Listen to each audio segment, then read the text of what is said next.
show for you today. This is a meetup group from the San Francisco and Silicon Valley collaboration, and then also sponsored by the lovely folks at Khronos. We'd like to welcome you all to our March Madness event that usually goes down at GDC. So hopefully we'll see you when we can all get back together. I do want to make a quick announcement that this is our 10-year anniversary. So a big thank you to the Khronos folks for supporting all of us interested in WebGL, and of course, all of the people that have been building projects and companies since then. So today we have an amazing group of speakers lined up for you. Some familiar faces if you joined us in November. We'll get the update and things like that. And then also hear from folks from all around the globe, which is nice. So for your questions today, make sure to drop those into the bottom in the Q&A. Upvote the ones that you like, and we'll make sure to get to those definitely at the end of the event. And then also, if the panelists have some time after their presentation, they may answer in real time as well. So just make sure to drop that in the Q&A and then share any thoughts that you have with us in the chat, and make sure to fill out the poll at the end of the event, so that way we know how to assist you better. But without any further ado, we're going to go ahead and get started as we always do with the WebGL update from Mr. Ken Russell, who's our WebGL Working Group Chair. So Mr. Ken, when you're ready, the floor is yours. Thank you very much, Damon. Welcome, everybody. Good day. Let me try to present the correct tab on my machine.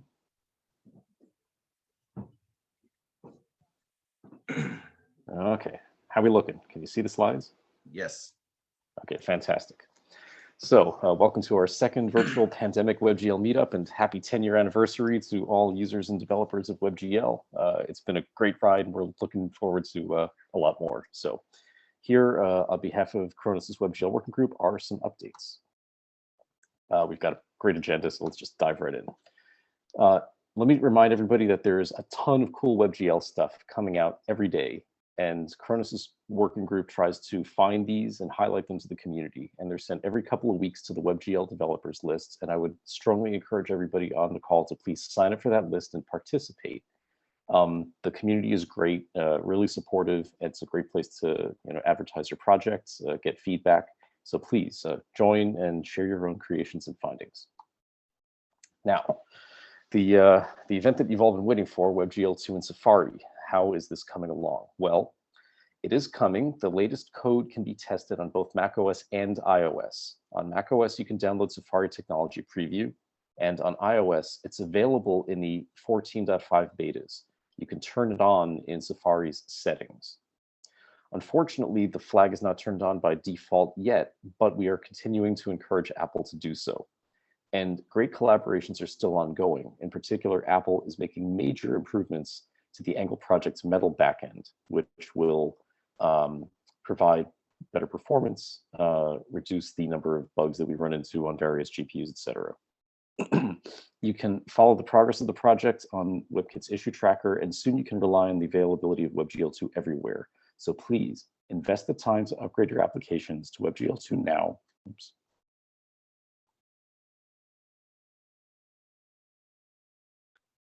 Excuse me.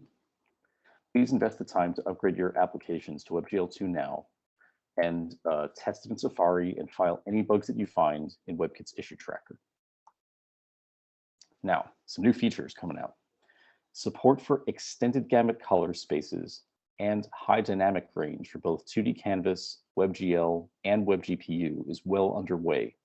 If you have any interest in this topic for advanced imaging, for physically based rendering, etc., please join the W3C's Color Web community group and a conversation going on in the Web Incubator community group. There's a specific proposal to control WebGL's drawing buffer formats. That's also under discussion, but in our own Khronos Group repository. This should be a small API addition. It should be really easy to query for its support and provide good speedups and new features for advanced applications. So please take a look at the conversations ongoing. We hope to get this into your hands for testing soon. Let me highlight once again parallel shader compilation. This is an extension that allows shader compilation program linking to happen fully in parallel. This has been a major complaint from WebGL users and developers for years, Huge thanks to Intel and Jia Chen specifically for implementing this in Angle and in Chromium. Shader Toy, I would like to highlight, is now using this extension when it's available to avoid large UI hangs. This is having an effect on Chrome on Windows and Linux right now. Other platforms are coming soon. I strongly recommend that you add support for this extension to your apps. It can significantly improve smoothness. Now, if your app absolutely has to compile and run a shader program this frame, it may not help, but adding support to the extension won't hurt. It absolutely will not slow down your app. The best approach is defer rendering the geometry that needs the program until it's done linking, but this isn't feasible in all engines. Unity has told us, well, if there's a wall, we have to render the wall because otherwise the other players can see through the wall and see the other players and shoot them up. So clearly it doesn't work in all cases, but it does in most. So please take a look.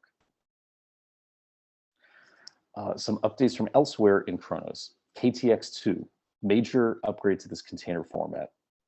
Not only does it support most image formats, it also supports the super compressed basis universal texture formats.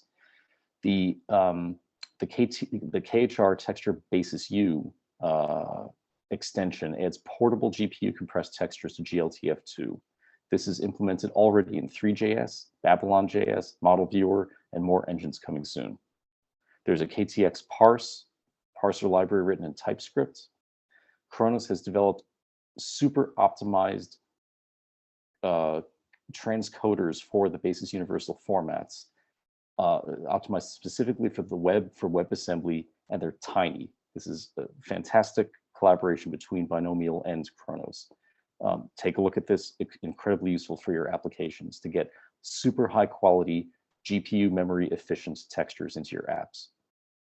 So there are a bunch more best practices, documentation guidelines coming out. Please click all these links. The slides will be shared right after this meetup, and start diving in right away.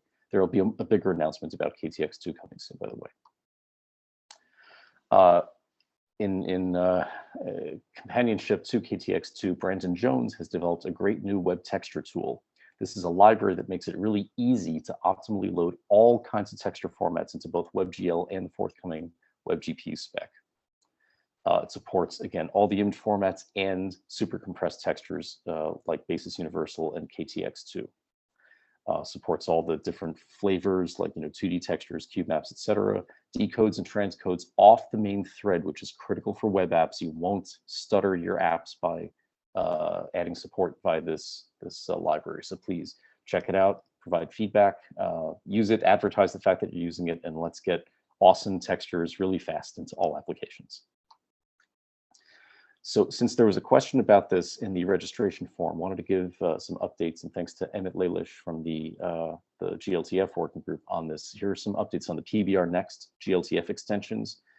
The Sheen transmission and clear code extensions have been ratified, and there's already partial support in Babylon.js, 3.js, and Filament. They're all working on convergence of their rendering, and clear code is already supported in 3.js. The rest are still in progress. There are some sample models for testing if you want to implement these extensions yourself, and there are more in discussion, like volume, index of refraction, subsurface scattering, and anisotropy. So please, again, take a look. This is really improving the visual fidelity of 3D assets on the web. And last but certainly not least, a quick update on WebGPU. The spec and the implementations are moving forward well, and discussions are converging on version 1 of the API. Now is a great time to try out the specification, the shading language, and various implementations. Now, these are all still works in progress. Not all of the security validation is in place on all browsers, so they're all still behind flags. Don't turn on these flags and browse the open internet. Just use them for your local applications. Now, I want to highlight that WebGPU is the spec where compute shaders will be delivered to the web. I'm afraid to say that the WebGL2 compute spec is no longer being developed. But please check out Brandon Jones's WebGPU clustered shading demo as a great example of how to combine compute shaders and rendering on the web today. By the way, in the scheduled May WebGL Meetup, we will have a presentation on WebGPU and sort of an introduction and how you can get started with it. So look forward to that. And with that, we've got a great group of presenters for you today. I'd like to hand it over to Damon to introduce the next speaker. So thanks, and talk to you later in the Q&A. Yeah, thank you so much, Ken, for the awesome update as always. And of course, if you folks have any questions, go ahead and pop them down into the Q&A. We see some there already. And now we're going to go ahead and from NVIDIA, bring up Anders, who's going to share with us some driver bugs he encountered starting with a WebGL test suite. So Anders, when you're ready, go ahead and grab the screen share. The floor is yours. Okay, I hope you can see the WebGL logo. We can. You are good to go. We can hear you and see you. All right. So my name is Anders Leno. I work at NVIDIA and I help the WebGL implementers with driver-related issues. So today I'm speaking a little bit about the work that goes on behind the scenes in order to support WebGL. This presentation is a retelling of my investigation of a driver bug. I wanted to highlight the method of investigating the driver as a black box. So I picked a bug that makes for an interesting story, but I use this black box method often and it works very well. So why would you consider the driver as a black box? First of all, of course, not everybody has access to the source code, but you can still learn a surprising amount. And this is one way of moving lower priority bugs forward. Secondly, tests have to treat the driver as a black box. And in a way, this method is just producing a very specific test case. Also, this method works well for hardware issues because the GPU is also inside the box. And in my case, I actually had some trouble finding the relevant code. So this is the starting point. I was pinged on this angle bug. A new test had been added to the angle test suite, and it was failing on NVIDIA GPUs.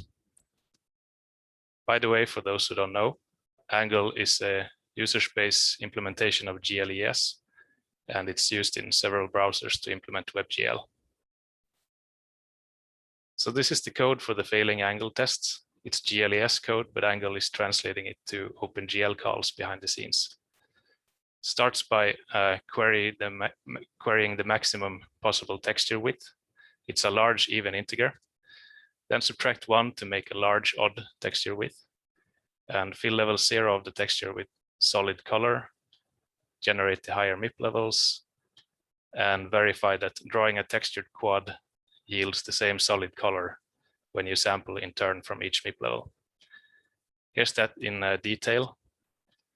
We set up a program with a fragment shader that can sample from a specified MIP level and then outputs the sampled color. Then for every MIP level, we draw a quad using that MIP level, read back the frame buffer and verify that the base level color is returned. And here's the kind of data flow of that. We have a texture with some MIP levels. We have a fragment shader and a frame buffer. So GL generate MIP maps fills in the higher MIP levels. The shader samples from the texture. Shader writes to the frame buffer. And which step could be going wrong? Of course, it's best to look in order. So let's read back the MIP levels instead of sampling from them. We find that level 1 is not actually solid color. So GL generate MIP maps is failing. So in what way is level 1 not solid color? Is it just random noise or could there be some pattern? First observation, the errors come in entire columns. Another observation, all the incorrect colors are the same. They're 3/2 times the correct color. Third observation, the errors are clustered near to the ends like this. And these findings allow us to think about 1D textures, but all the following applies to 2D and 3D textures as well. So let's look at how level 1 should be getting calculated. We guess that a box filter is used because that's what the OpenGL specification recommends. Now, level 0 of the texture has odd width, W equals 2n+1, where n is some large integer. So each pixel in level 1 corresponds to slightly over 2 pixels in level 0. And therefore, the calculated color depends on 3 pixels in level 0. And those 3 pixels are weighted proportionally to how much they're covered. Now remember that the errors happened only near the ends of the texture. And notice how the upper coverages are small on the low end of the texture, and the lower coverages are small on the high end of the texture. So what if these small coverages would be miscalculated as 1 for some reason? Then the sum of the coverages for one box would come out around 3 instead of being around 2, as they should be. And since we have a solid color in level 0, the effect would be to scale the affected pixels by 3/2, which is exactly the error that we observed. So we might be onto something, but those coverages are about 1/n near to the ends of the texture. And 1/n is tiny, so why should they be getting miscalculated as 1? Here's a guess. The coverages might be calculated using the floor and ceiling functions. That's the most obvious way to handle the general case of scaling a texture of odd width. And it might explain the errors because the floor and ceiling functions have these kind of discontinuous steps of size 1. So to explain this a bit more clearly, let's see how you would write down the formulas using floor and ceiling. So we're looking at pixel j equals 1 in level 1. And then the low edge of the box x0 would be calculated like this. The high edge of the box would be calculated like that. Coverage 0 would be written using the floor function like this. Coverage 1 is always 1. And coverage 2 would be written using the ceiling function like this. Now there's some trouble with these formulas. Floor of x0 is sporadically miscalculated as floor of x0 plus 1. It's just a floating point issue. And the effect is that coverage 0 is sporadically miscalculated as coverage 0 plus 1, which is around 1. And as we saw, this would lead to scaling by 3/2. So this actually explains the errors on the high end. I wrote a little CPU model to try this out. Just a couple of lines of code, and the standard C library floor has the same issue. So it was pretty easy. But now what about the errors on the low end of the texture? Over here, coverage 2 is the small one. It's using ceiling of x1 like this, and ceiling of x1 should be accurate on this end because x1 is a small number. So we can't use the same explanation on the low end. And the mentioned CPU model agrees with this. There's no issues here. But hold that thought for a while. We have to fix something on the other end of the texture. Over here, all the way on the end, x1 comes out on an integer boundary. So if it comes out a little bit too large, then the ceiling of x1 is going to be off by 1. And again, the CPU model confirms this. So this would be trouble for coverage 2 because it's using a ceiling of x1. So here's a guess. It's probably being worked around in the most obvious way. You subtract a small fudge term from x1 before sending that to the ceiling function. So you get this kind of C2 star for the coverage 2 with the fudge factor. Okay, so that's fixed. Let's go back to the low end of the texture. As long as that fudge term is less than 1/n, it has no effect because it's being applied inside the ceiling function. And the ceiling function is mostly flat at this point. So coverage 2 calculation has no error. Except for the fact that 1/n shrinks as the texture width increases. And this eventually causes ceiling of x1 minus fudge to drop down one stair step. And this causes coverage 2 to increase by 1. So again, we have the same kind of thing happening. Coverage 2 should be small, but suddenly it increases by 1. And again, this leads to scaling the affected pixels by 3/2. So we have explained the errors on the low end. They're probably due to a fudge term. But We can't test this with the CPU model yet because we don't know how big the fudge term is. So here's another observation. The errors on the low end only appear for texture widths greater than 19,999. So we estimate that the fudge is around 1/n for this texture width. And 1/n is approximately 0.0001, and this is a nice round guess for fudge. So in conclusion, just by observing effects, we found out the following about the driver. And in the end, this turned out to be correct, even the value of fudge. Here's a better way to calculate the coverage in the specific case for MIP level generation. And at this point, the fix was easy as soon as I found the source file. So in hindsight, the original code wasn't really bad. It was just overly general.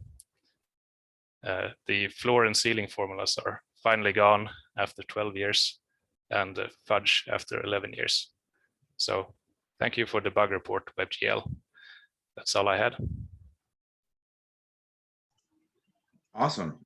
Thank you so much, Anders, for taking us on that deep dive of the bug there. And we'll make sure to have the questions for your presentation. If you can, just take a look over there, and then we'll try to hit those at the end. Up next, we have Ib, who's going to be sharing with us about vis.gl, which, if you haven't had a chance to check it out yet, I highly recommend it. It is an interoperable open source geospatial visualization framework. So Ib, when you are ready, if you want to go ahead and grab the screen share.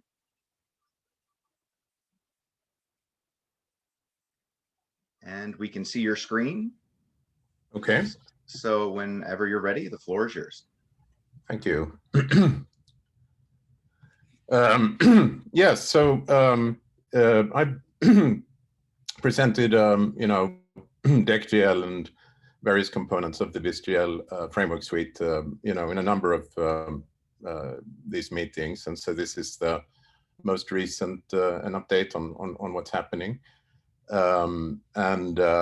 vis.gl, I'll give a little bit of a sense of what vis.gl is. It's become more of an umbrella effort that's, coordinates and brings together a lot of various projects that are related to GPU visualization, particularly geospatial GPU powered visualization and analytics.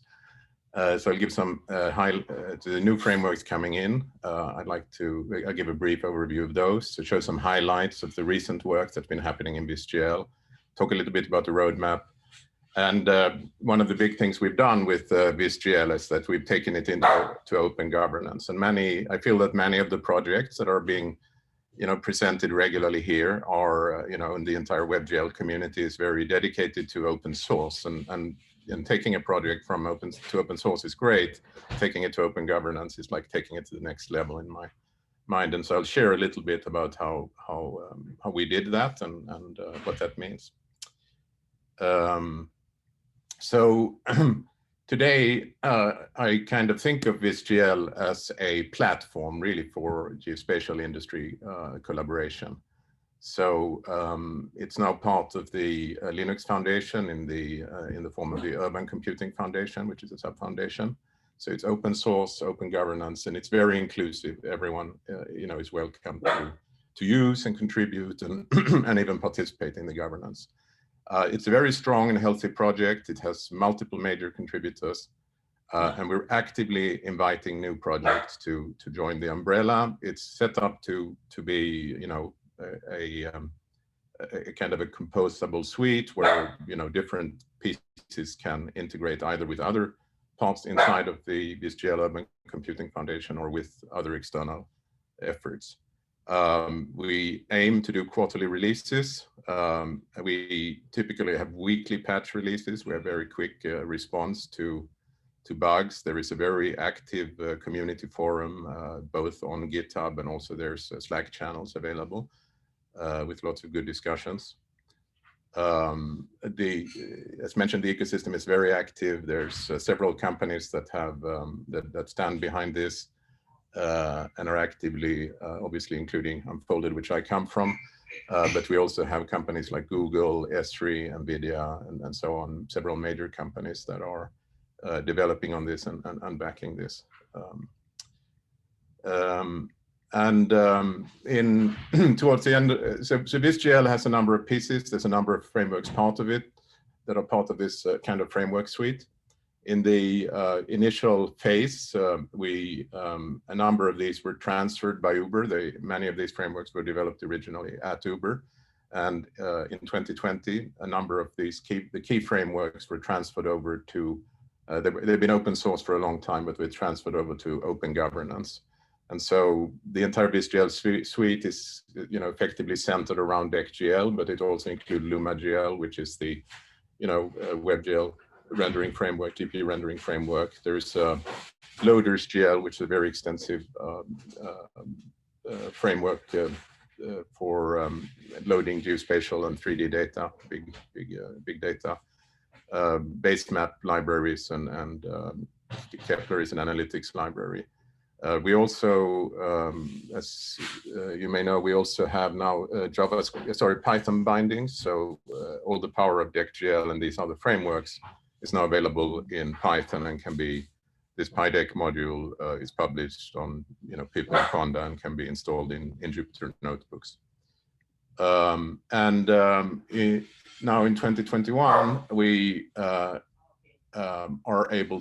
adding a number of new frameworks that are being moved into open governance. So these are open source frameworks that have been out there that really, fit really well. Some of them are designed as part of vis.gl. We're not moved to open governance in the initial phase, and some of them are, new contributions. What we're looking at here is the animations generated by these frameworks, so across different cities with different views. I'll give you a little bit of a sense. So these animations were created with a new framework called HubbleGL. It's a really amazing technology. It's client-side video generation. It handles, all the tricky use cases. So when you render to the screen, and you have a lot of layers, maybe tiled layers, other things, there's a lot of data loading happening, and you may not always have all the data on the screen. When you're generating a video, you really want to ensure a constant frame rate, and you want to make sure that all data is loaded. Every time you change the viewport, you may trigger new data loads, and so this synchronization of per frame data loading happens in this library. There are viewport animation APIs, as you can see here. It's very easily to set up control points and do an animation, and the frame rate, the actual frame rate then will be 60 frames per second. It will render, that is generated, right? So it will wait and take its time to render the frames, and so the output gets really smooth.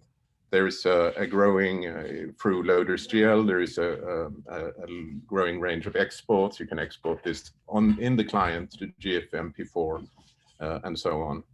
A cool thing about it is a framework agnostic video generation framework, but it's pre-integrated with deck.gl. So if you're already using the vis.gl suite, this is particularly appealing and easy to integrate. Another framework that's being moved over to open governance now as part of vis.gl is Nebula. So Nebula is a geospatial rendering framework that it's designed for performance. It can, at its core, it focuses on GeoJSON editing, and it can handle. You can throw GeoJSON payloads with over 100,000 objects on it and still have highly interactive rendering performance. But another really cool thing about this is that it has this edit mode architecture. And so it's very easy. There's a huge library of edit modes for, as you can see some of them here. You can obviously create all types of GeoJSON lines, multi-lines, polygons, multi-polygons, and so on. But there's also additional modes for rendering, things like circles and other types of objects. And there are, measuring modes. There are modes that allows you to measure the distance of a path, the area of a polygon, angles, other things. And it's a completely, open architecture, and you can very easily define additional editing modes. And it does support 3D editing as well. So it's not shown in this particular GIF, but a great option. It is available as a pure React wrapper, so you don't need to use deck.gl if your data sets are not big, and if you're already using deck and you have big data sets, then it's packaged up as a set of editable deck.gl layers. Another amazing project that's joining vis.gl now under open governance is flowmap.blue. And this is geographic flow maps. It shows movement between locations, and it performs an incremental aggregation. So as you zoom in, more and more detail is presented. So it always keeps the amount of information that's presented on the screen to a point where it's kind of very easily digestible visually. But so that's very sophisticated. There's a lot of work being done. It allows for interactive exploration of movement-related data. It has a Google Sheets integration, which is really nice. So you have your data in Google Sheets. You can just ingest them directly here. It consists of deck.gl layers and some React components, but obviously can certainly be used in with some work in any JavaScript application.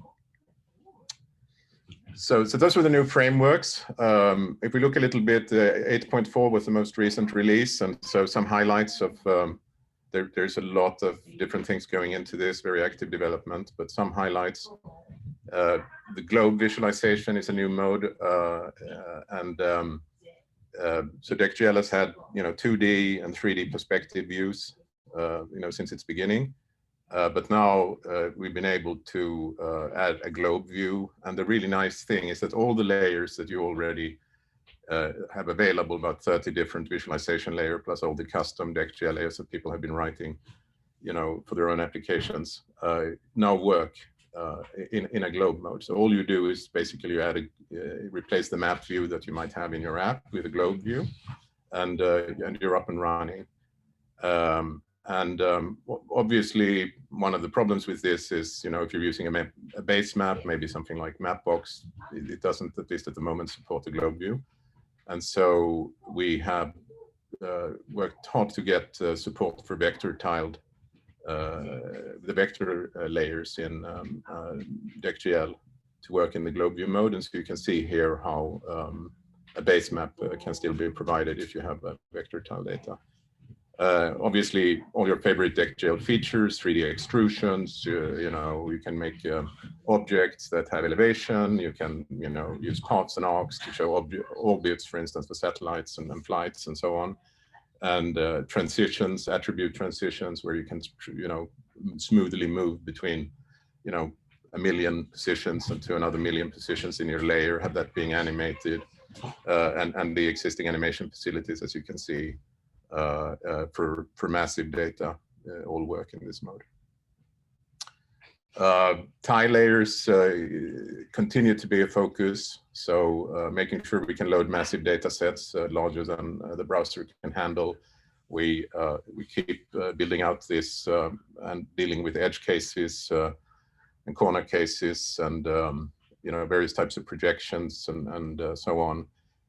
We support both geospatial and non-geospatial. You can see the gigapixel zoom of the moon here, implemented using a tile layer. We support 3D terrain layer. We can extrude terrain any type of terrain, if you have a tile, if you have some kind of elevation data server at your disposal.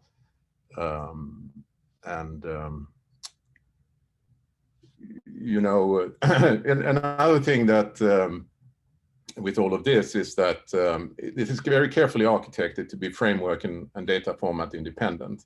So the loader support, which can be quite extensive for some of these tile layers, especially this massive 3D data like I3S and 3D tiles.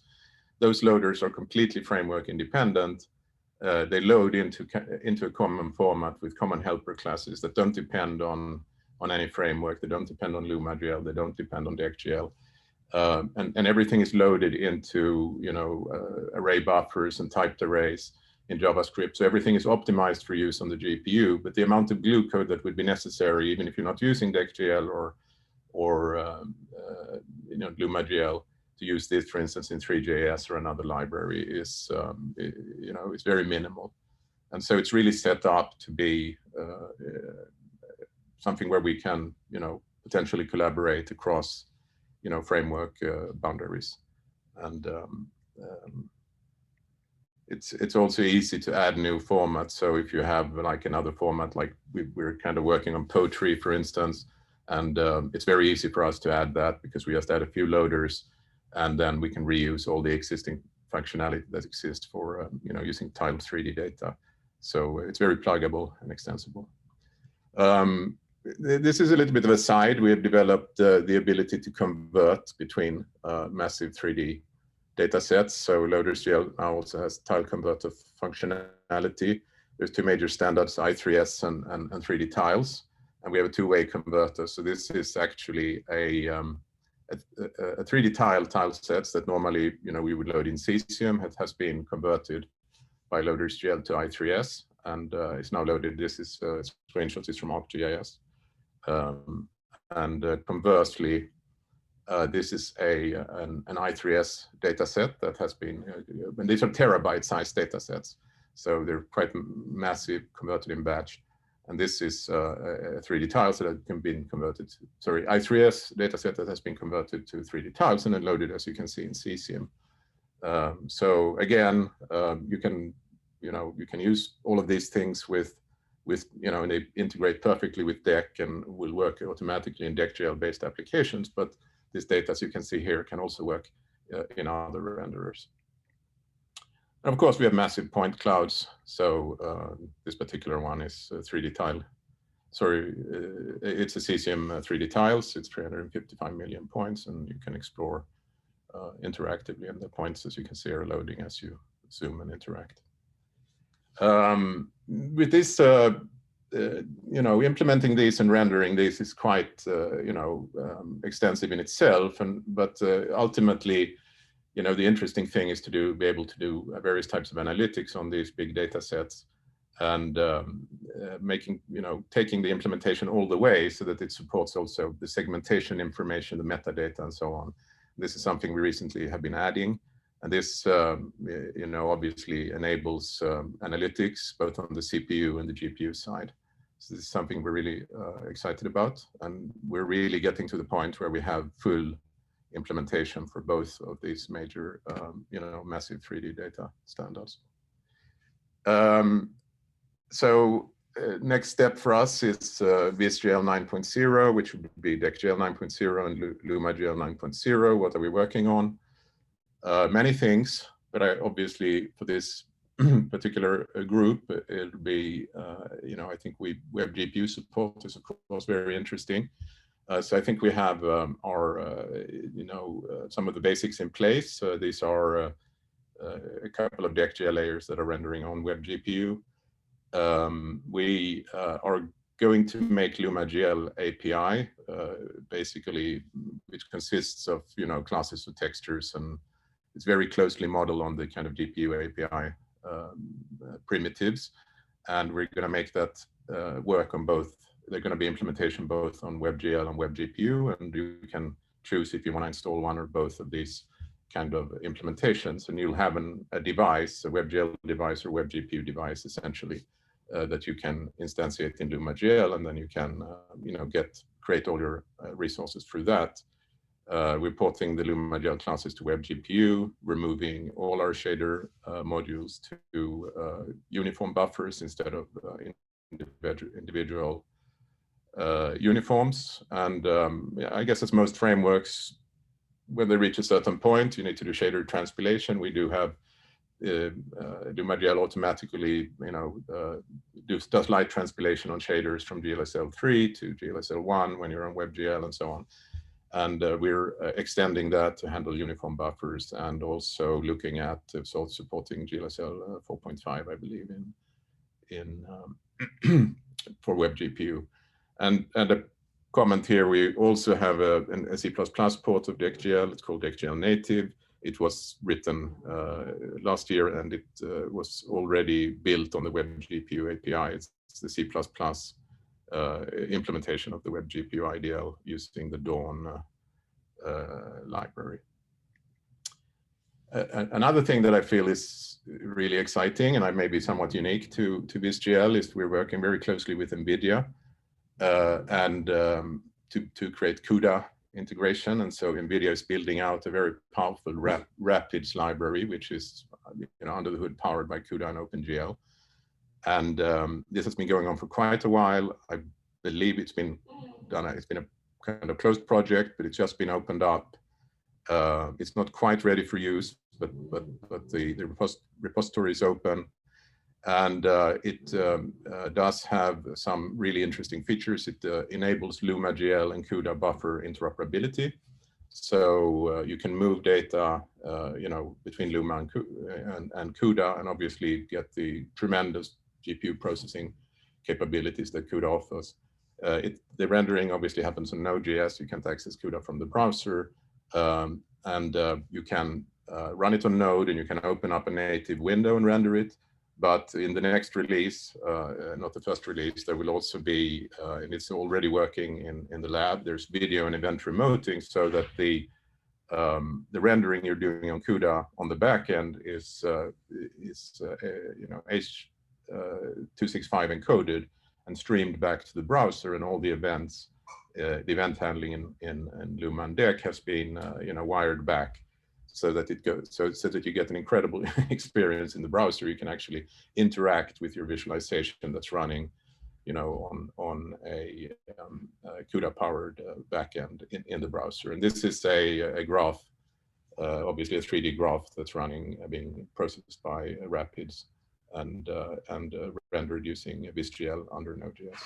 And this is going to be announced by NVIDIA at the GPU Tech Conference in April.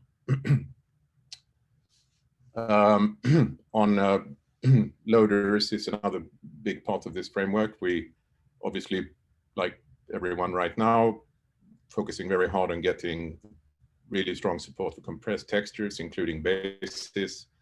We're also supporting high bit data textures. We're currently using NumPy tiles, but maybe extending that, which we use to load especially satellite imagery and so on that can have high bit depth bands. We're had very strong support for workers. Most workers can run on loaders. We're now making a general architecture where you can process, where we can package up and pre-bundle and process any type of processing on workers. We also implementing an architecture where you can stream data to workers, so you don't have to, load all your data and send it over in one block, but you can work more interactively with off-thread processing.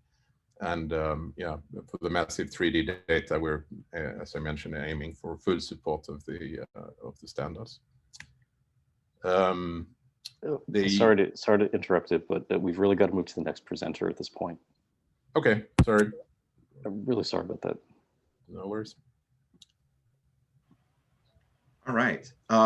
Well, a good breakdown from Ib. Make sure folks to check out what they're doing over there at vis.gl. And thanks, Ken, for jumping in and just keeping time moving.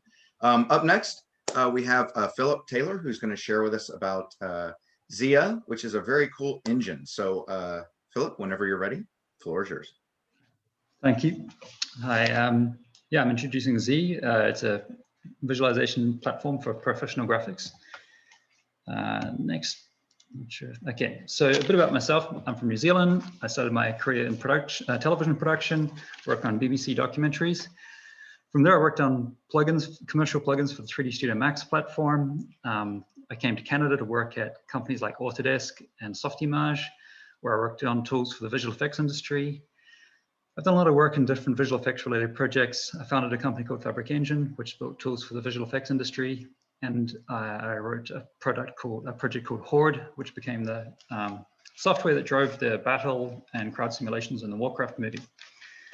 So after a long career working in television and visual effects, I was looking for something completely different to jump into. And that's what pulled me into Z. So WebGL SDK platform for professional graphics, and our users are in the spaces of aerospace, automotive, technical documentation, Industry 4.0, and kind of construction.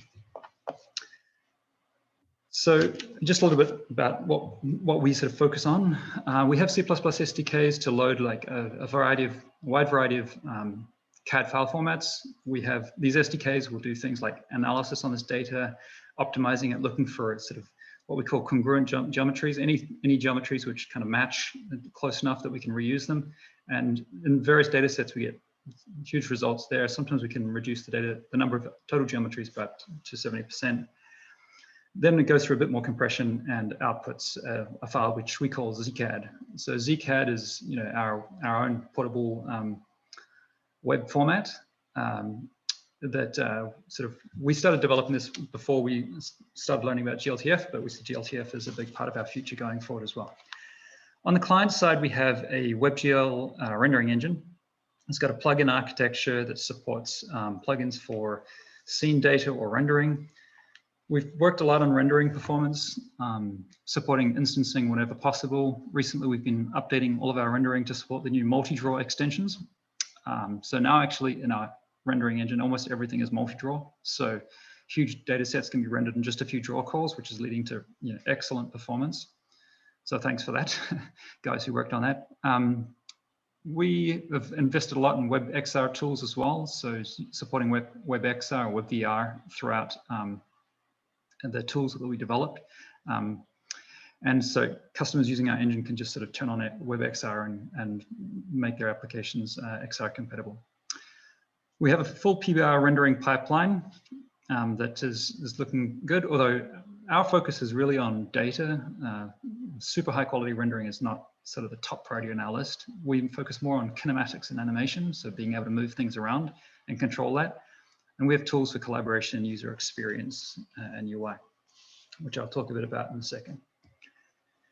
One of the key features of our engine is a directed acyclic graph based evaluation model. So a directed acyclic graph is the kind of the core architecture behind your common visual effects products like Maya, 3ds Max, or XSI. And the idea behind this DAG, I should say, is that it just controls the evaluation of a collection of nodes, ensuring that as any node is evaluated, all its upstream nodes are already cleaned. So it's a really efficient way to manage large amounts of evaluation. As you manipulate the structure of your graph, it can completely change the order of evaluation, and that's good. And also the order of the evaluation can change depending on where in the graph you're cleaning it. So it's what we call a lazily evaluated pool model. So effectively no redundant calculations are performed if at all necessary. And this is important for when you start building big, complex kinematic scenes. So this kind of lends itself very well to animation and especially robotics, which is an area that we are investing in. So this is just a few shots from different projects we've worked on. Here what we're looking at is an industrial robot picking up a plate and placing it on a table. In the background is a poetry rendered point cloud, which is just giving us the context for this animation. The rig itself, this rig, I should say, that makes up this industrial robot, is being controlled by an inverse kinematic solver, which has got all the same parameters of your regular IK solvers, like joint limits and other parameters. The counterweights in the back are all controlled by IK, and there's pistons and hydraulics moving there too. This is a snowmobile engine that's been rigged to run in the browser. So we took this engine, which is actually a 700 megabyte blob of CAD data, and exported it through our process, and it comes out at about 13 megabytes. So it loads pretty well in the browser. No optimization at all is applied to the data. It's just loaded straight in. And we applied a few materials and then set up the kinematics to make it move. And here we've got a couple of people in VR disassembling this engine, pulling it apart, and the actual disassembly is matching precisely that of the maintenance manual of this engine. So just in VR, you can explore this engine, pull it apart while it's actually running, which is pretty cool. Now, we've worked a little bit on construction's schedule visualization. This is a problem called 4D schedule visualization. So given a construction project, you can go to any time in the schedule, see the state of the project at that point in time, and explore the model. And so the 3D model is designed to, it's bound to the schedule and updates to reflect the state of the project at that given time.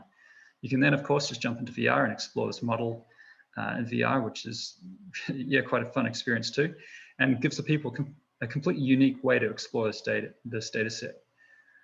Our VR tool supports something called pinch to zoom. So as you can actually zoom in or zoom out by pulling apart or pushing together in 3D.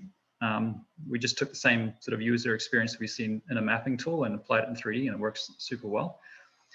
And here is what we call the master cylinder, which is, this is a setup for e-learning or parts catalogs, where users can explore a component, understand how it works, navigate through it, and then go through a series of tests. You can actually take these tests live on our website today to see how this works. And you can actually pull apart that master cylinder and put it back together in VR, which is actually a fun thing to go through as well. So a little bit about our engine. At its core, we have something called the Z engine, which is open source. And around it, we build a collection of plugins which add features and functionality to that core engine. Some of the plugins are open source as well. We actually open source a bunch of plugins under the MIT license, and some of them are closed source, depending on who's building them. So we have third-party developers building extensions to our engine as well, and those people are building some closed source tools. So we have, excuse me, we have the Poetry plugin, which adds support for Pointclouds. We have our own CAD visualization plugin, which adds support for loading our proprietary ZCAD file format. We're working on Bullet physics integration, which gives us more control over dynamics. We have a kinematics library for things like movement, gears, exploded views, and things like this. We're working on some rendering related plugins as well for simulation visualization, tetrahedral mesh visualization, and also lattices, 3D printing lattices, I should say. So a big part of our framework is collaboration. We've got a collaboration plugin which helps sort of synchronize changes between multiple user sessions. As you've seen in the video earlier, that was being used heavily within the engine disassembly sequence. And we've got tools for user experience. So that includes tools for undo, redo, selections, gizmos, and other tools. So developers working with our engine can just start off with that core engine and pick tools that sort of they need for their project and assemble them together to build their own custom applications. We have what we call the ecosystem, which is our place where you can discover libraries and tools that have been built on top of built for our engine, I should say. A lot of these tools right now are our own, but we're also we're developing relationships with technology companies who are building their own sort of extensions to our engine, and if you're interested in publishing something through our ecosystem, please reach out. To help people get started, we are actually also building what we call the Svelte template app, which is it's kind of a complete application built using Svelte, which is a very exciting new web development framework. It features sort of the best practices of how to leverage our engine and plug together various features such as collaboration or say Poetry, for example. And it comes with a UI library of different UI components that you might need to put together your own custom application. So if you're interested in kicking the tires with this engine, that's the best place to start. It's just get access to the Svelte template, clone it, and then start messing around. We also provide a plugin template for people wanting to build their own custom plugins. And our plugin template comes with examples of how to build custom, what we call tree items, which is what makes up the data model for our engine, custom passes for rendering different kinds of data, or kinematic operators.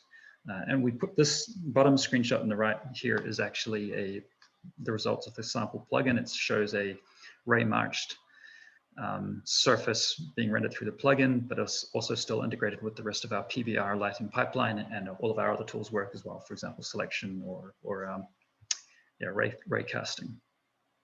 We also have a community site that we've been working on where you can post questions, post ideas, any tools you're working on. And that's a lot of the stuff we're still developing now. So the community is just getting started, but we're really excited to get that off the ground. Now, our licensing, we're sort of striking that balance between closed source commercial and open source. So we've open sourced our engine under the AGPL v3 license, which gives you the right to use it within sort of certain set of limitations. We also provide commercial licensing for companies that are wanting to build closed source tools or applications. And we sell these developer licenses for $2,200 per developer per year. We also provide a collection of sort of these free open source MIT licensed libraries, and we expect that collection to grow over time as we sort of, push into new problem domains. More of our closed source technologies is the ones we around CAD visualization that includes things like these SDKs that we leverage within our platform. And we have some third-party technologies which are also available under a closed source license. So just a bit of where we're going. We are very excited about the future of web visualization. We just see it's a huge opportunity and there's lots of things moving. WebGPU is certainly an exciting part of our roadmap. We look to be investing in that this year. We're also, we started off with JavaScript, pure ES6 JavaScript, but we're moving to TypeScript. And actually we see that as a stepping stone to getting into assembly script, which is also another exciting project.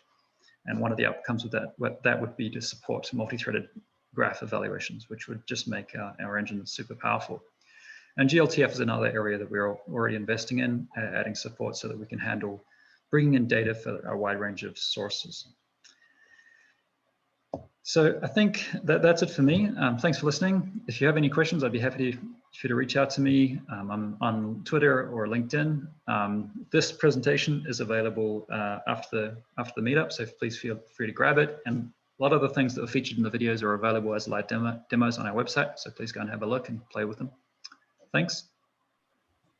Thank you so much, Philip, for giving us a rundown of what Zia does. That looks very exciting. Saw some comments there that also say that.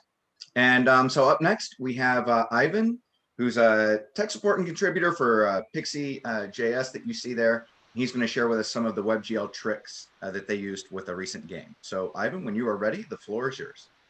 I'm ready. First, do you hear me fine? We hear you and we see your presentation. Okay, and the presentation. Okay. First, I'm very nervous at this conference. And English is not my native language, so expect some maybe problems, but I will try to stay brief because the next presentation will be from Play Canvas, Will Isco, so and he's great.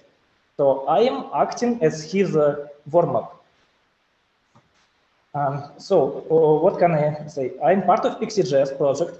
If you ever contributed or used Pixie.js and you had a problem, I am one of the guys who take blame for it.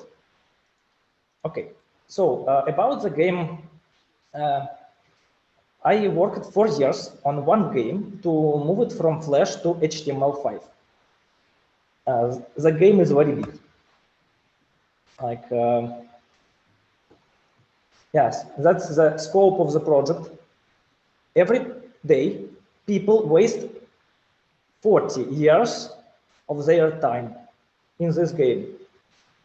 And the problem of the project is that most of players are respectable housewives, mainly with potato PCs. I don't mean, it's usually laptops with Intel HD 4000 or something like that. And the game was on Flash and we have to move it because game, it sells. It gives us many money.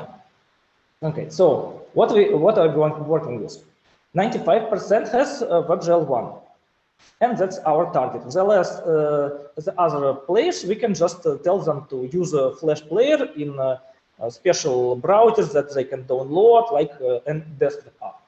So WebGL 2, not a chance, only 50% or so. So we have to work with WebGL 1 and only a few extensions. I want to show you how this feels. So there is a guy. He's walking around, doing tasks, and everything is fine. There are many menus where you can buy stuff, and that's how it looks for me. But there are many players that invest many hours, many days in the game. For example, this is the second biggest player in Facebook. That's how it looks for him. He has like 6,000 hectares, and every such house hosts 100 more hectares inside, and he clicks it every day. Okay, so that's the scope of the problem. The game consists of game field, which draws all those actors, and the UI. And UI is made with Flash. I mean, the game field originally was stage 3D. It's like OpenGL and WebGL. It's WebGL predecessor. But most of the game that is cells, it's Flash. And we can't actually move it to something else because artists went wild. Okay, so because of the project structure, first I will say something about game field tricks, how to draw those many elements. For example, if we use Spectre.js extension that made by Babylon.js, you see that first draw calls are empty, and then the game field is made. Okay, what is going on here? Why so many empty things? Because color mask is 0. It doesn't draw color. What is going on? Why does it want to do like that? Because sometimes there are many quad objects that cover each other, up to 70 overdraw per pixel. It's a very big number, and Intel HD has a problem with it. So what do? We draw the stage only with depth, discard all pixels with actually there is an error. We discard all pixels that have alpha less than 1, not the 2.5. Okay, so we discard all at least transparent pixels, and then we draw the skin again with colors. And the color in that way it's faster, because first pass it doesn't draw colors, the second pass it draws everything. And that's good for old video cards, but it doesn't work for new video cards. However, it doesn't hurt them. So old trick from 3D games is actually still works with old computers. That's interesting, and we can use it in 2D game, not only in 3D games. Okay, that's the first interesting trick. The second trick is about interaction. What to do when there are so many objects? I have to make a quad tree or something. I have to make a structure for them. I don't want to do it. Maybe I can write depth to a texture, then read from texture something, but it seems like read pixels is very slow operation. So what do? In every shader, we have an if operation, condition that checks current location of mouse and draws an index color into it. So when you move a mouse across the screen, you can see a small pixel of different color moving forward to the mouse. So this strange solution was invented by biggest troll in the company, and it was trolling. It wasn't actually an actual solution, but we implemented it, put it in all Pixie.js shaders we use. It works fine because read pixels isn't actually consume CPU. We can call it in the end of frame, wait for it, and profiler shows that we consume CPU, but it's not that. It's fine, it works. Okay, and the next trick requires big explanation, because most of people in WebGL, I think they work with 3D, and I'm from 2D world. I'm one of renderer creators. I mean, the people who do not write engine in Chromium, but who write engines on Chromium and on everything like, and we have to help people who write games. And people who write games, actually, they don't much care about WebGL, they need help. So to be on the same page, I'm going to show one flash trick. There were many, because 4 years of development.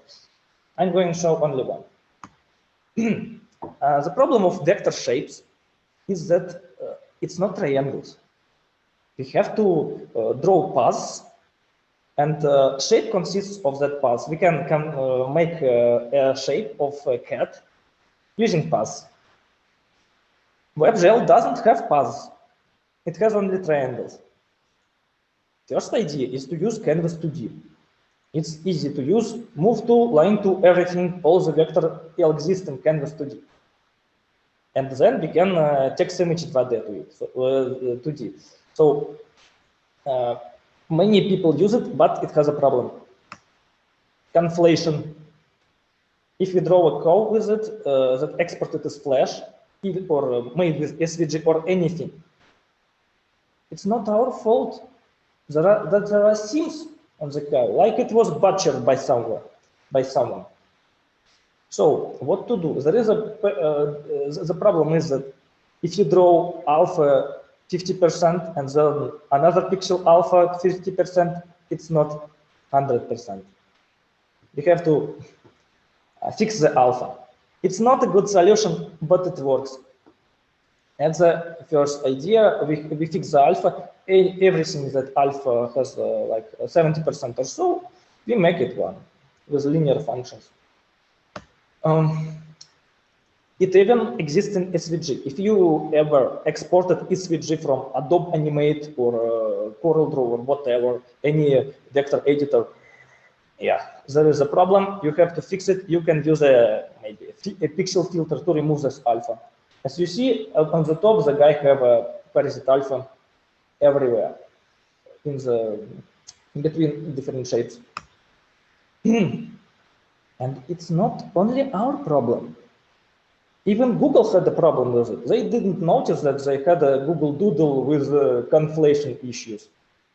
It happens, but sometimes it does not happen because Chrome uses MSAA when DirectX, Windows, special versions, phase of moon, I don't know how to call that. Sometimes SVG works like it should. But not every shape can be done in 2D, so what to do with it? It's not recoverable. It's uncanny valley. We don't want to. Okay, so we can draw shapes in SVG in WebGL if we use some libraries. For example, Pixie. Pixie has graphics. It's not ideal, but it has graphics. And what happens with the code? What is bad with WebGL? I can't even draw a circle to make it smooth. Of course, I can use anti-alias parameter, like anti-aliasing, right? Probably works with it. Even AVFL guys who also work on Flash conversion projects, they love it. And the code works, looks fine. However, it blows up all MacBooks and other laptops because anti-aliasing on mainframe buffer is very evil thing because it forces buffer swaps, many buffers. I don't know what happens there, but it's evil. We can just use it. Also because if you apply filter or something like that, it won't work for temporary textures. But if we put everything in atlases before frame, if we pre-render shapes that we need in current frame, everything will be fine. We can use render storage multi-sample. It's a very good solution, right? It's not from my game, it's from Diablo. But it has a problem. It's not easy to use for engine creators. It's not easy for use for those who make games. Also, it's available in WebGL too. So I can't draw a circle in WebGL. I could draw a circle in Flash. I can't do it in WebGL. What to do with it? Let's first problem is WebGL 1. Very good guys, Jinder.io, found a solution. They wanted to use Skia for the shapes because Pixie graphics isn't that well for shapes. So they used Skia. They didn't understand what's going on, but they just used copied texture from canvas, and performance was great. Nobody understood what is happening. What is happening? How?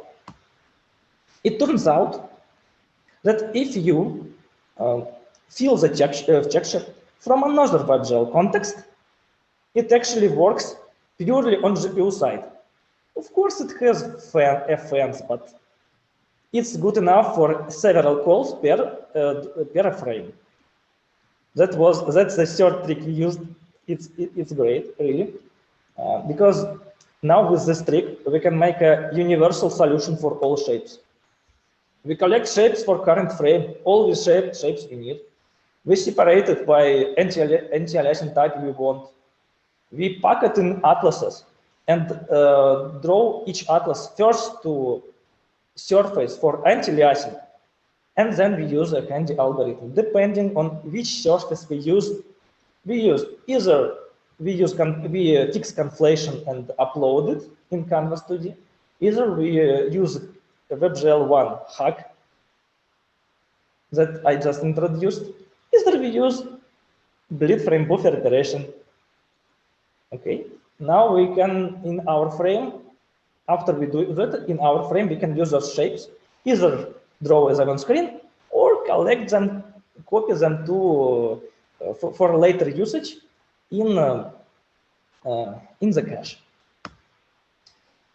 Conclusion. WebGL is awesome. We love WebGL. WebGL is great. Do not wait for a web GPU. Just use a WebGL because all those tricks will be probably used in web GPU too. You really need it. Second, if WebGL does not have particular feature, for example, there is no anti-aliasing for textures in WebGL 1, but we hacked it. It works. So you can hack it. And third is please share all those level tricks with people, because when one company knows about it, second company doesn't, and even if you have different engines, different libraries, even one company is 2D and second company uses 3D games, it also helps, because the first trick I introduced helps in 2D, but trick is original from 3D. Okay, that's all, folks. Thank you. All right. Thank you for that great presentation, Ivan, or I guess, spasiba это было прекрасно, if I said that closely. So, and up next, we have William, who's going to be sharing with us from Play Canvas status update. So focusing on newly developed graphics engines features. So closing it off with that excitement. And when you're ready, Will, the floor is yours. Great, thank you very much, Damon. And yeah, thanks to Ivan for that fantastic warm-up. I really appreciate it. Okay, so let's get started. So this is, 10th anniversary of the WebGL Meetup, but it's also the 10th anniversary of Play Canvas, because it started almost at the same time in 2011. So I'm here today to give you some news and updates about the latest developments in the engine. And yeah, so I'm going to start by just explaining what Play Canvas actually is. It's a platform for building WebGL content. It's based in the browser, it's real-time collaborative, and of course it's open source, and it's used by the WebGL community to build browser games, playable ads, 3D configurators, branded experiences, all kinds of stuff. So I wanted to start out by just kind of showing some content that I think is kind of interesting. The last time I presented back in November, I sort of spoke about how Play Canvas powers the Snapchat gaming platform, Snap Games.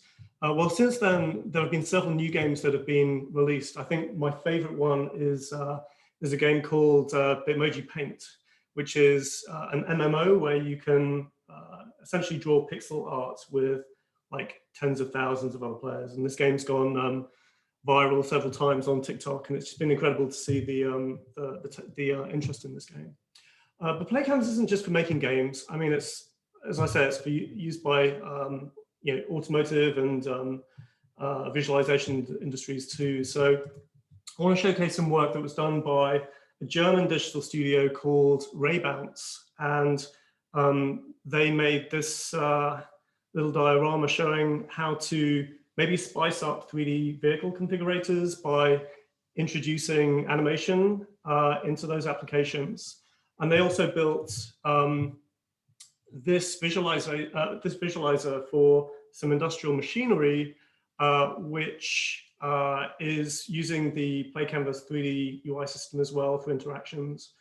But yeah, like they've done some really awesome applications making full use of the Play Canvas graphics engine. So on to some developments that are related to the runtime, the actual engine. A lot of the work that's been done on this over the last month or two has been focused on lighting. Back in 2015, we built something called the Runtime Light Mapper. And what this does is it will take a scene and it will bake your dynamic lights into a light map after the scene has loaded. And this really means that the cost of filling pixels, the fragment shaders are a lot simpler. So these kind of scenes run really, really optimally on low-end hardware.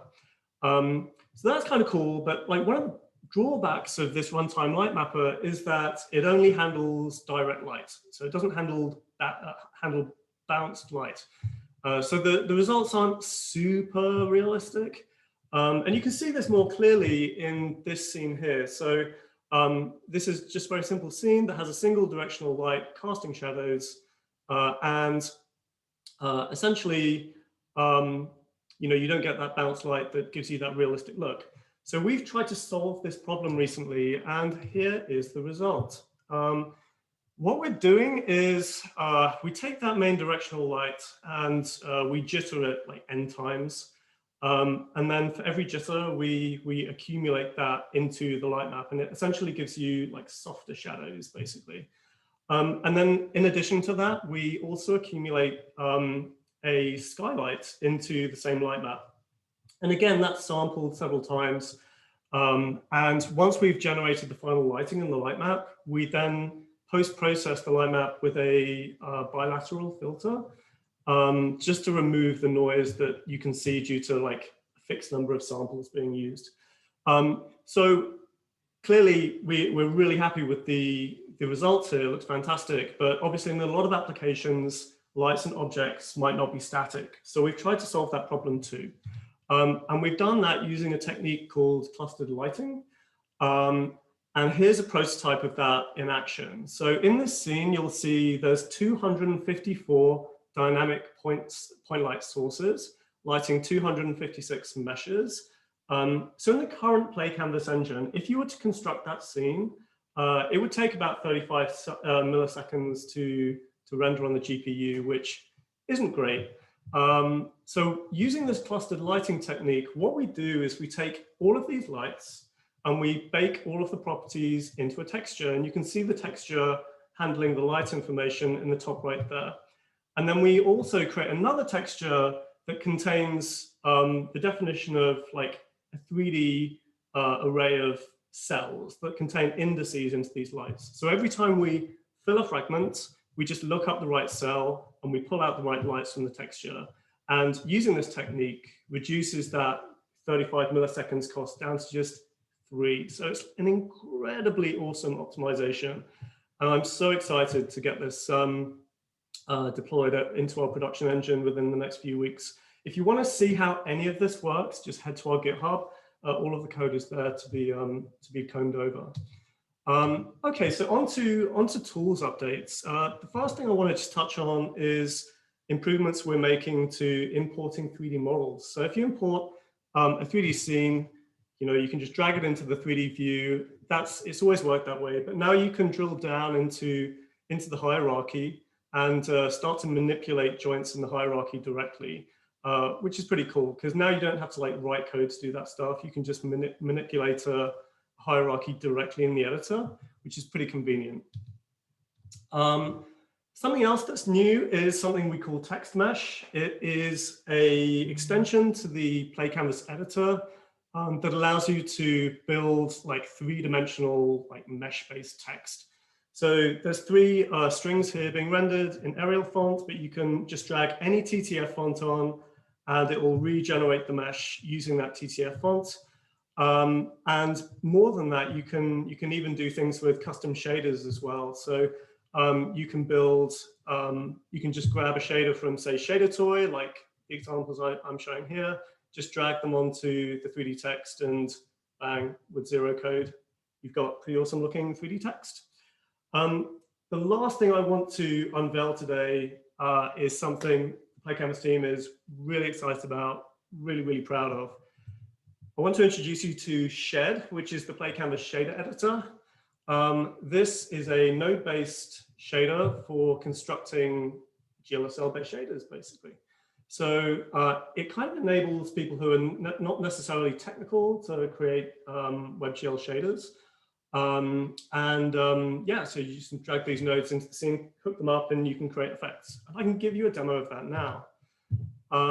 Okay, so here's the interface. On the left, you have a palette of nodes to build these graphs. So I'm just going to like take an emissive material property, and I'm going to also create another node which represents like a color constant. And then you can see the code that represents this graph on the right there. It's just an empty function. But if I connect the nodes up, suddenly the code updates and it's setting the emissive to black. I can change that property, make it red or yellow, and it'll update live. Now, obviously, this is like a super simple graph. They can get a lot more complicated than that. And probably one of the first things you'll want to do is import a texture and apply that to your material, right? So for making textures, you need three nodes. You need a sampler, which reads your texture. You need a set of texture coordinates, because models can have multiple sets of coordinates. And you need an actual texture image. So you have to kind of hook up these nodes so that the sampler is properly configured.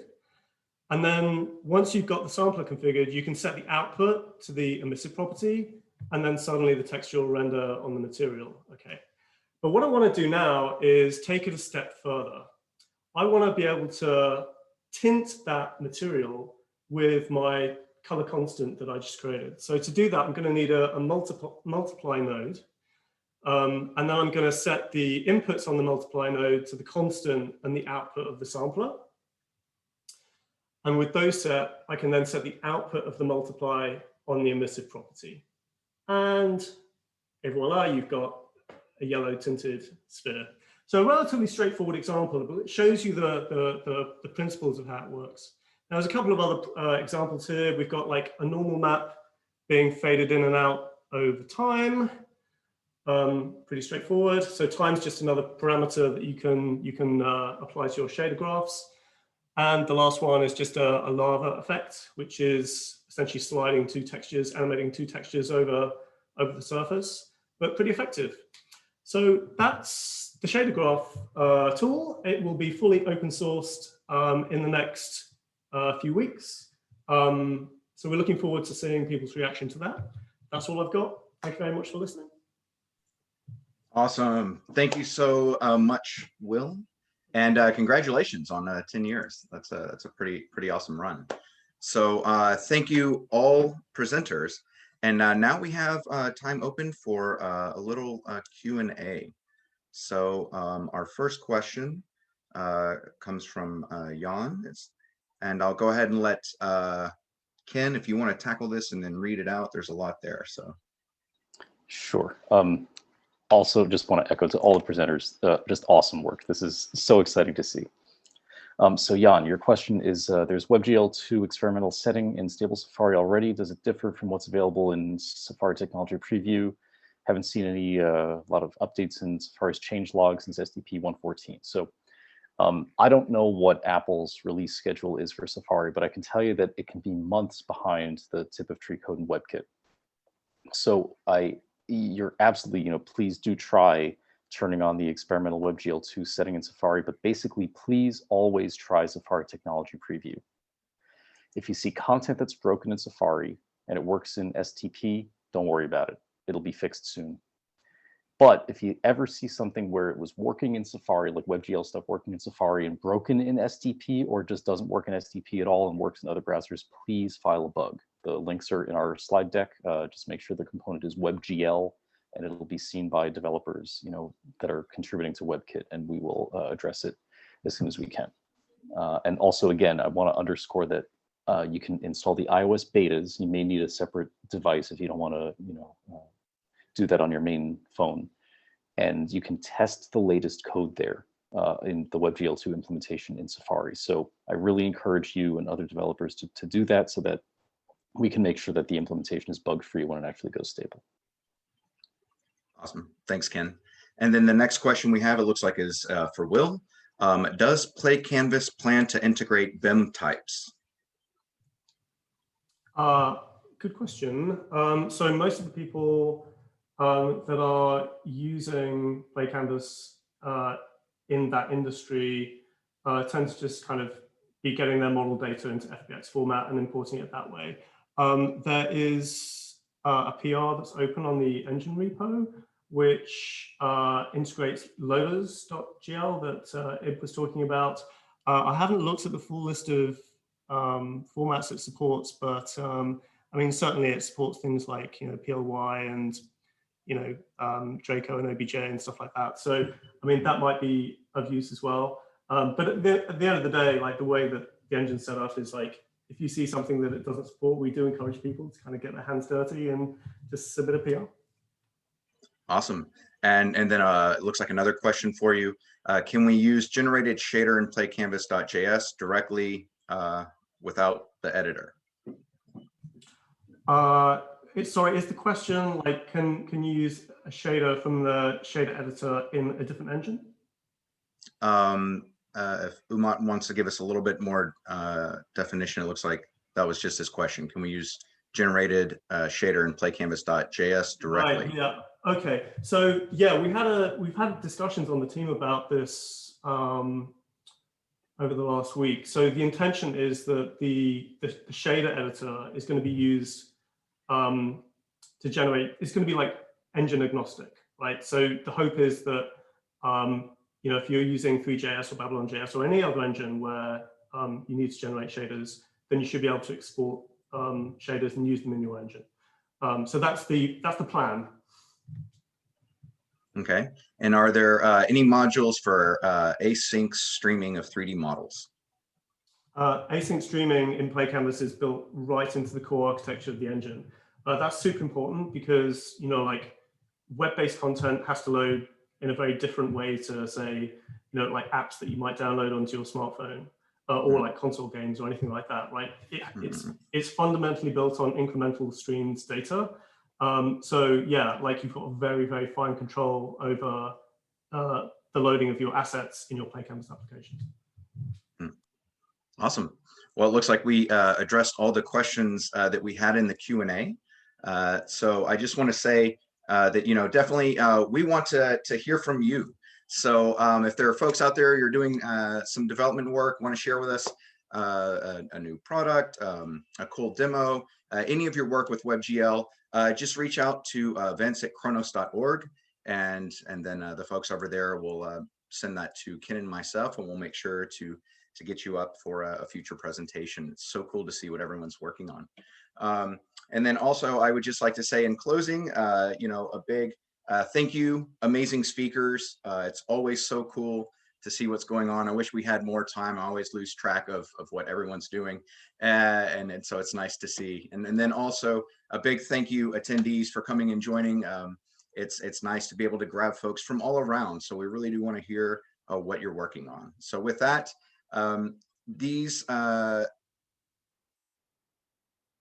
okay, so this, that just lost that last slide there.